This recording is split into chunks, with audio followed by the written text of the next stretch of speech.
There's a level where all your dreams are realized. There's a level that you've always dreamed about. It is real. It has not gone away. But it takes that extra burst when you think there's nothing left. There's no way. You've tried everything 10 million times and you keep going. It's almost like God is saying, if you keep hitting this wall enough times, I will see that you will not stop, that you are filled with that level of determination, faith, and courage, and then the door opens and you get to that next level. But what most people don't know is the next level is just 2 millimeters above. And it's called outstanding, ladies and gentlemen, outstanding.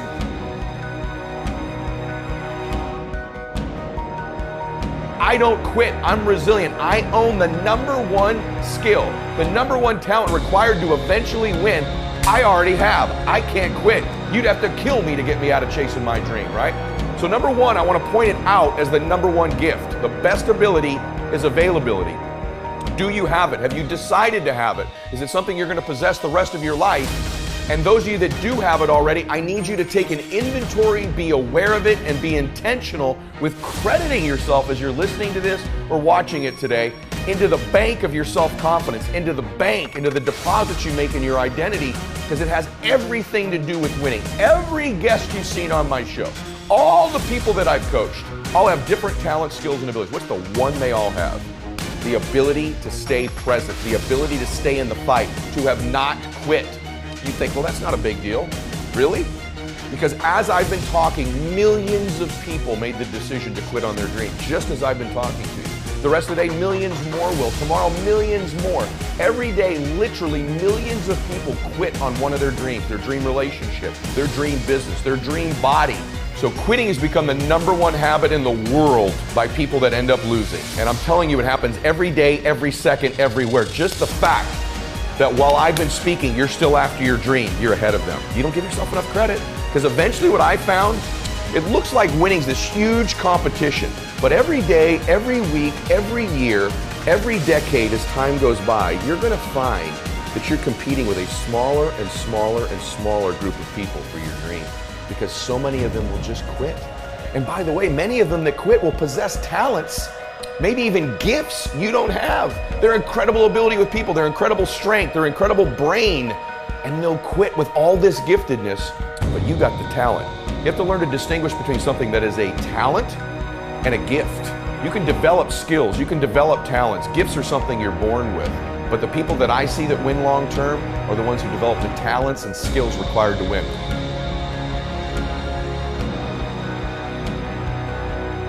You know what I had? I had the ability to keep hitting the piñata in my life, to stick around long enough. And by the way, when you eventually win, it's not just you that gets all the candy, that gets all the victory, that gets all the money. Lots of people around you, many of which who you were hurting originally with that bat, many of them who were trying to talk you out of it, they get to celebrate in the candy too. My prayer for you is that you begin to think about this analogy. The piñata of your life, the piñata of your business, the piñata of your body. As you're swinging away, I'm here to tell you, even though it doesn't feel like it, you're getting closer to the candy.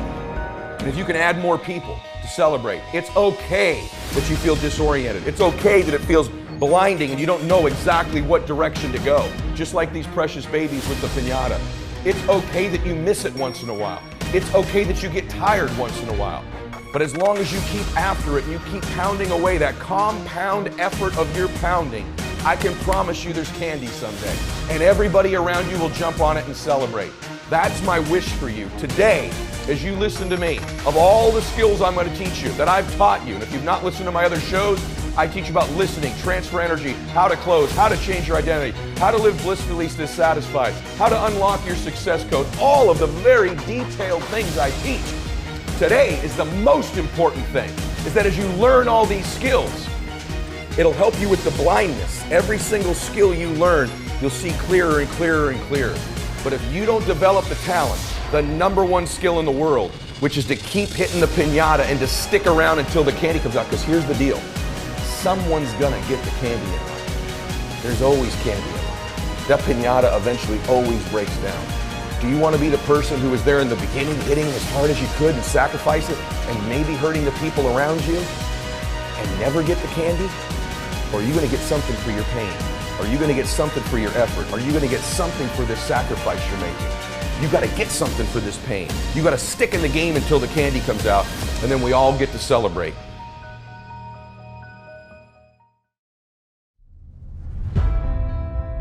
You don't achieve worthwhile goals quickly or easily. They take time. They take struggle. They take relentless pursuit day in and day out. That's what it takes. But also, things don't usually fall apart quickly either. At least at first, it's a slow process. A little slip here, a little setback over there, a little wearing down of discipline and will over time. So that's the thing. Success and failure are generally slow processes. Either slowly building things up or gradually tearing them down. And that's why I say you've got to pay attention. You have to watch. You have to watch every single second. Because those seconds, they turn into minutes. And minutes turn into hours. And hours turn into days. And days turn into years. And so, that second that just went by, that counted. And so did that second. And so did that one. And in those precious seconds, you were either building or you were decaying. You were either gaining ground or you were losing ground in that second. And in every second. Every second counts. So make every second count. Well, you should be afraid of taking risks and pursuing something meaningful. But you should be more afraid of staying where you are if it's making you miserable. It's like the first thing you want to do is dispense with the idea that you get to have any permanent security outside of your ability to contend and adapt. It's the same issue with children. It's like you're paying a price by sitting there being miserable. You might say, well, the devil I know is better than the one I don't. It's like, don't be so sure of that. The clock is ticking. Yeah. And if you're miserable in your job now and you change nothing, in 5 years you'll be much more miserable and you'll be a lot older. It's a luxury to pursue what makes you happy. It's a moral obligation to pursue what you find meaningful. And that doesn't mean it's easy.